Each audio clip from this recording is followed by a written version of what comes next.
नमस्कार good morning जय जगन्नाथ। आज डिसेम्बर 6 तारिख शुक्रवार। आज दिन भरी अनेक बड़ गुरुत्वपूर्ण खबर गुड़िक आसी। सुभद्रा योजनार आसिला गुड न्यूज। सुभद्रा योजन मिलिब टंका। यह सहित सुभद्रा योजन ओहरी जाउचंती महिला। यह सहित गरीब लोक मानकु जमी पट्टा सहित मिलिब घर। राज्य सरकार अनेक नुआ योजना आनिचंती। राज्य में गोमांस बंद करा जिवो। तेबे आसंतु आज सकाळ आसीथिबा 25टी बड़ खबर उपरे नजर पकाइबा। प्रथम खबर, ओडिशा रे बंद हेबो गोहत्या एवं गोचालाण।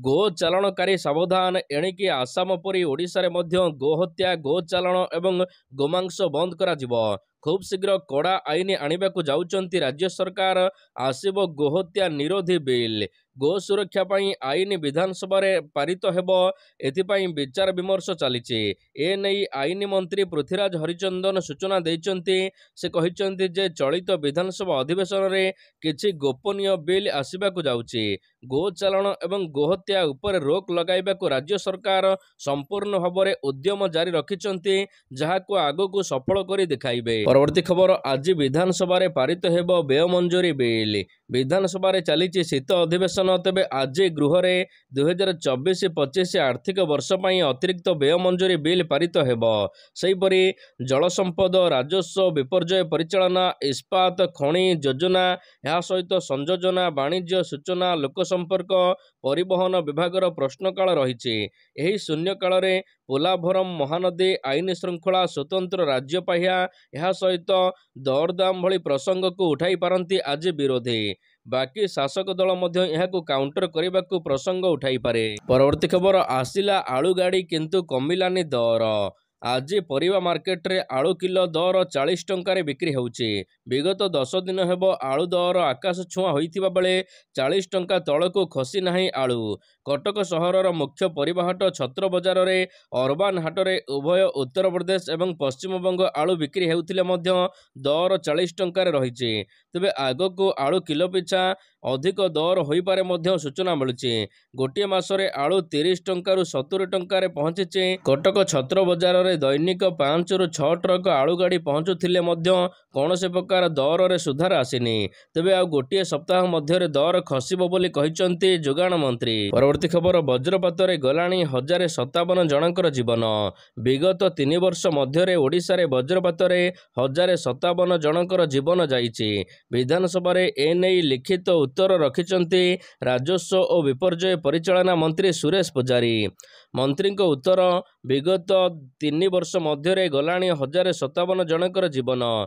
केवल 7 मास मध्य रे 201 जनकर जीवन जाइछि। सेहि भली 2023-24 रे 272 जन प्राण हराइचंती। 2022-23 रे 306 जन प्राण हराइचंती वज्रपात रे।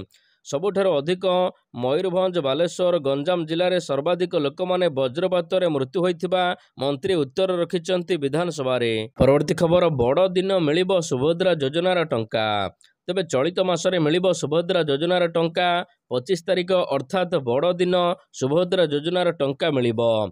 प्रथम किस्तीर चतुर्थ पर्याय टंका मिलिबो बोली प्रक्रिया जारी रखिचंती राज्य सरकार। सूचना और लोक संपर्क विभाग पक्षरु ए नै सूचना दिया जाइछि।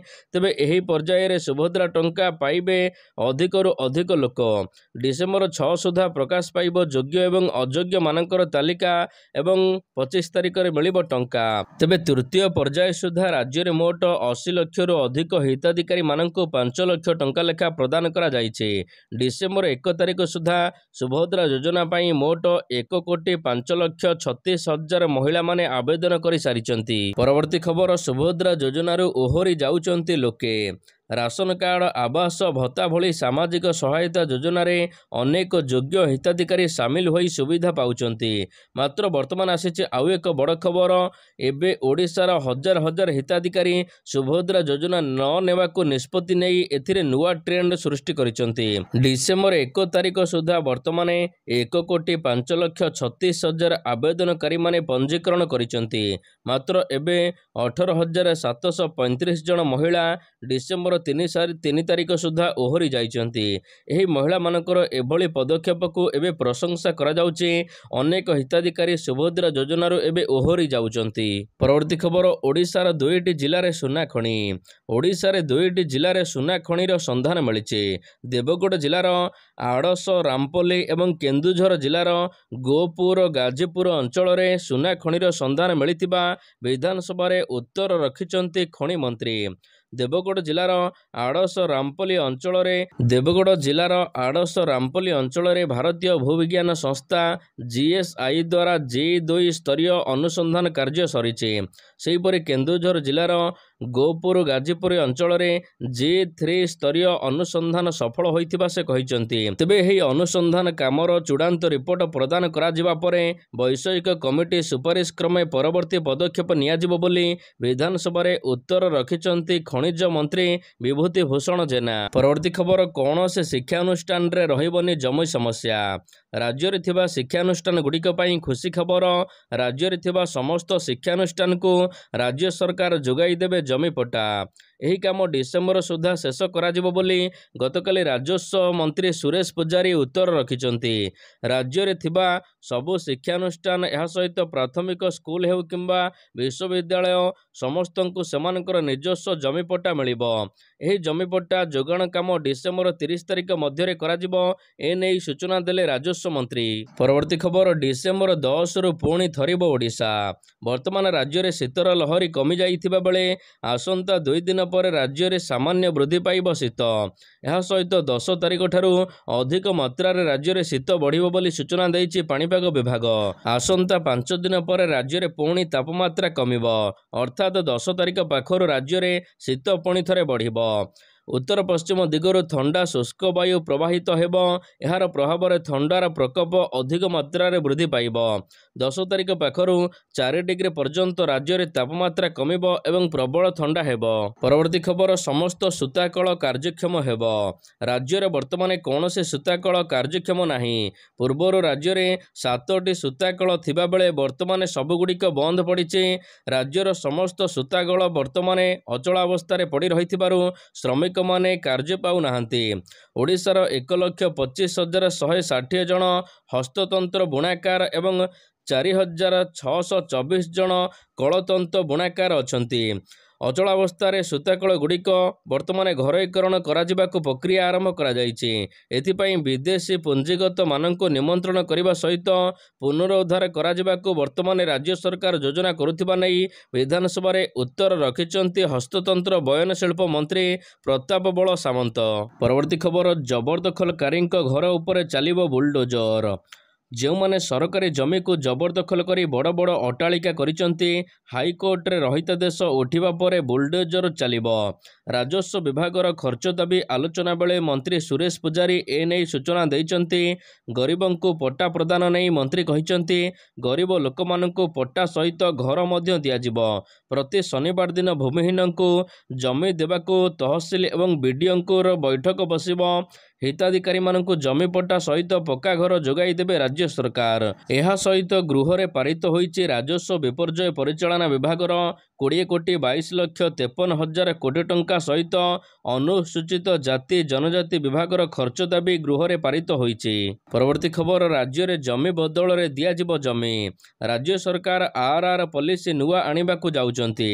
2006ର RR ପଲିସି ସଂଶୋଧନ କରି 2025ର ନୂଆ ପଲିସି ଆଧୁନିକୀକରଣ ପଲିସି ଆଣିବାକୁ ଯୋଜନା କରୁଛନ୍ତି ରାଜ୍ୟ ସରକାର। ଏନେଇ ଗୃହରେ ଉତ୍ତର ରଖିଛନ୍ତି ରାଜସ୍ୱ ବିପର୍ଯ୍ୟୟ ପରିଚାଳନା ମନ୍ତ୍ରୀ ସୁରେଶ ପୂଜାରୀ। ଜମି ବଦଳରେ ଜମି ଦେବାକୁ ରାଜ୍ୟ ସରକାର ଯୋଜନା କରୁଛନ୍ତି ବୋଲି ମନ୍ତ୍ରୀ କହିଛନ୍ତି। ଯଦି କୌଣସି ପ୍ରକଳ୍ପ ପାଇଁ ଲୋକମାନଙ୍କର ଜମି ହରାଉଛନ୍ତି, ତେବେ କ୍ଷତିପୂରଣ ବାବଦରେ ସେମାନଙ୍କୁ ଅନ୍ୟତ୍ର ଜମି ଯୋଗାଇ ଦେବାକୁ ବ୍ୟବସ୍ଥା କରାଯାଉଛି। ପରବର୍ତ୍ତୀ ଖବର, ମାଗଣା ରାସନରେ ଡାଲି ଓ ତେଲ ସାମିଲ କରିବାକୁ ଦାବି। ସାଧାରଣ କଥା, ଆର୍ଥିକ ପଛୁଆ ବର୍ଗର ଜନତାଙ୍କ ପାଇଁ କେନ୍ଦ୍ର ସରକାରଙ୍କ ପକ୍ଷରୁ ଅନେକ ଯୋଜନା କାର୍ଯ୍ୟକାରୀ ହେଉଛି। ଏଥିମଧ୍ୟରୁ ରାସନ କାର୍ଡ ହେଉଛି ଏକ ପ୍ରମୁଖ ଯୋଜନା। ଏହାଦ୍ୱାରା ଭାରତୀୟ ଖାଦ୍ୟ ସୁରକ୍ଷା ଆଇନ ଅନୁସାରେ ଗରିବ ଲୋକଙ୍କୁ ମାଗଣା ରାସନ ସାମଗ୍ରୀ ଯୋଗାଇ ଦିଆଯାଉଛି। ତେବେ ଏହି କାର୍ଡର ହିତାଧିକାରୀମାନଙ୍କୁ କେବଳ ରାସନ ସାମଗ୍ରୀ ନୁହେଁ, ଆଗକୁ ଦରଦାମ ବୃଦ୍ଧିକୁ ଦୃଷ୍ଟିରେ ରଖି ଆଗକୁ ଡାଲି ଏବଂ ତେଲକୁ ମାଗଣା ରାସନରେ ସାମିଲ କରିବାକୁ କେନ୍ଦ୍ରମନ୍ତ୍ରୀଙ୍କୁ ଚିଠି ଲେଖିଛନ୍ତି ଓଡ଼ିଶା ଖାଦ୍ୟ ଅଧିକାର ଅଭିଯାନ। ପରବର୍ତ୍ତୀ ଖବର, ଓଡ଼ିଶାରେ ସିନେମା ହଲ୍ର ସ୍ଥିତି କ'ଣ? ଏନେଇ ଗୃହରେ ଉତ୍ତର ରଖିଲେ ମନ୍ତ୍ରୀ।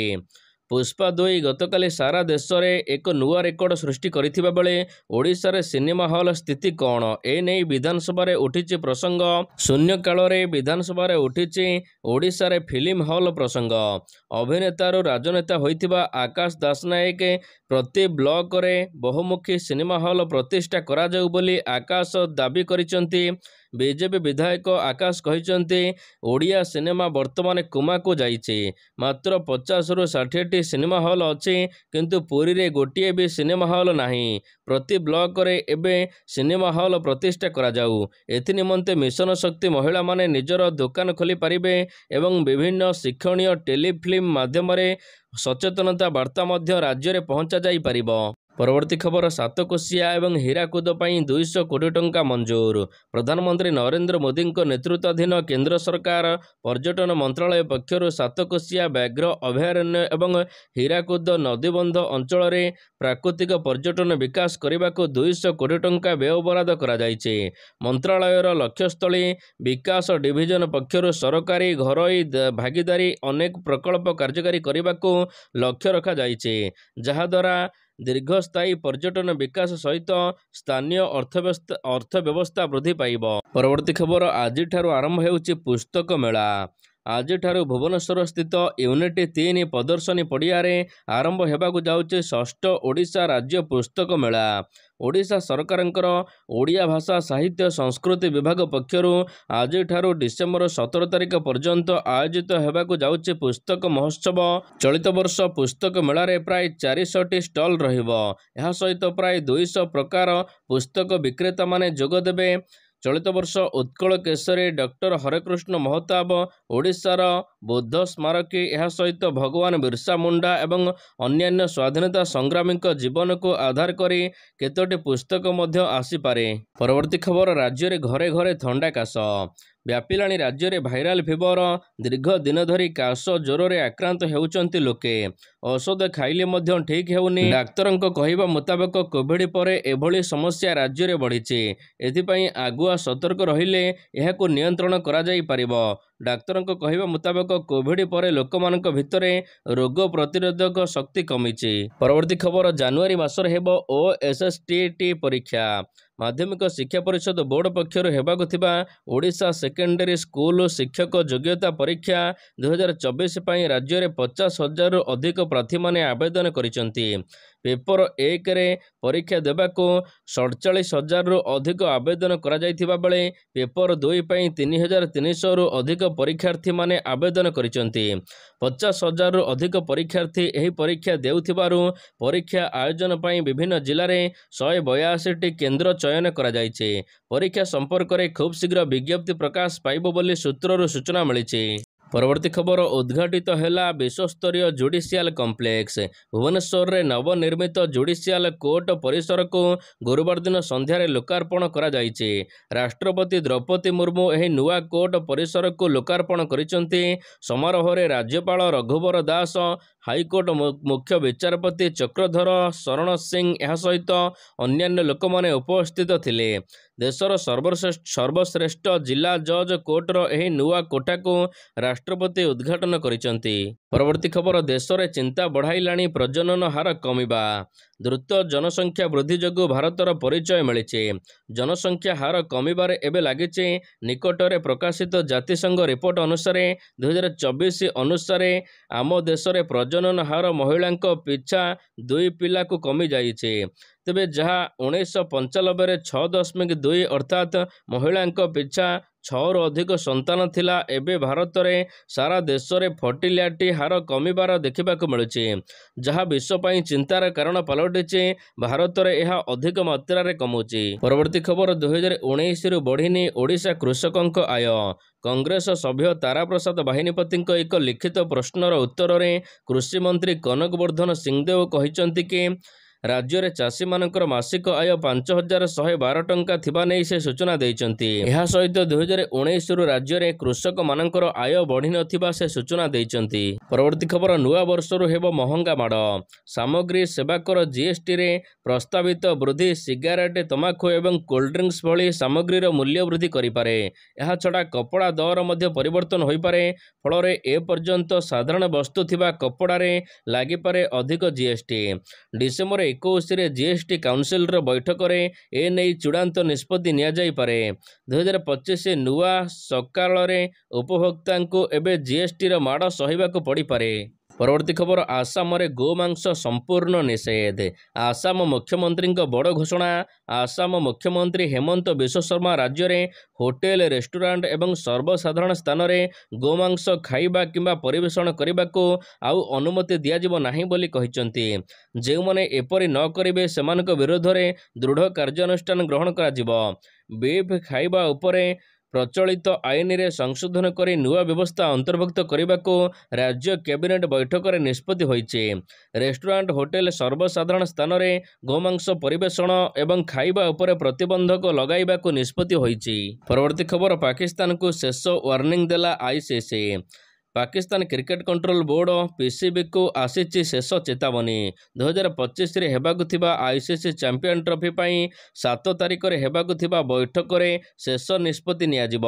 ଯଦି ପାକିସ୍ତାନ ଚାହୁଁଛି ଟ୍ରଫି ଆୟୋଜନ କରିବାକୁ, ତେବେ ହାଇବ୍ରିଡ୍ ମୋଡରେ ଆପଣାଇ ପାରିବ। କିନ୍ତୁ ଏନେଇ ପିସିବିର ସର୍ତ୍ତ ମାନିବାକୁ ରାଜି ନାହିଁ ଆଇସିସି। ଚାମ୍ପିୟନ ଟ୍ରଫି ନେଇ କୌଣସି ନିଷ୍କର୍ଷ ବାହାରି ପାରୁନାହିଁ, ଯାହାଫଳରେ ଏବେ ପାକିସ୍ତାନ କ୍ରିକେଟ କଣ୍ଟ୍ରୋଲ ବୋର୍ଡକୁ ଅନ୍ତିମ ସୁଯୋଗ ଦିଆଯାଇଛି। ଆସନ୍ତା 7 ତାରିଖ ଦିନ ଆସିବ ଏହାର ଚୂଡ଼ାନ୍ତ ନିଷ୍ପତ୍ତି।